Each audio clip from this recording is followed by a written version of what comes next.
যাদের কেউ নেই তাদের কষ্ট হয়তো আল্লাহ ছাড়া আর কেউ বোঝে না। জাপানের ইচিকাওয়া চিড়িয়াখানার এই ছোট্ট অনাথ বানর ছানাটি যখন মা বাবাকে হারিয়ে বনের অন্যদের অত্যাচারে দিশেহারা হয়ে পড়েছিল, তখন তার চোখে ছিল শুধু বেঁচে থাকার আকুতি। ছানাটির এই অবর্ণনীয় কষ্ট দেখে চিড়িয়াখানার কর্মীদের হৃদয় কেঁপে ওঠে। তারা জানতো কোনো খাবার বা ওষুধ ওর মনের ক্ষত সারাবে না। এই ছোট্ট বানর ছানাটির দরকার মায়ের উষ্ণতা। তাই তারা মমতার হাত বাড়িয়ে তাকে উপহার দেয় এই লাল কাপড়ের পুতুলটিকে।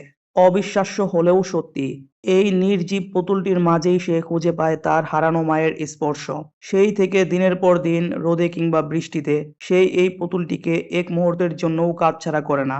এটি এখন তার পৃথিবী, তার পরম আশ্রয়। হয়তো সে জানে এটি কথা বলতে পারে না, কিন্তু তার নিঃসঙ্গ জীবনে এই পুতুলটি এখন তার একমাত্র নিঃস্বার্থ বন্ধু। এভাবেই একটি কাপড়ের পুতুল হয়ে উঠেছে এই শিশুটির বেঁচে থাকার একমাত্র অবলম্বন। ভালোবাসার কোনো ভাষা হয় না, তা কেবল অনুভব করা যায়। অনাথ এই ছানাটির এবং চিড়িয়াখানার কর্মীদের এই মহানুভবতার গল্পটি সবার সাথে শেয়ার করুন।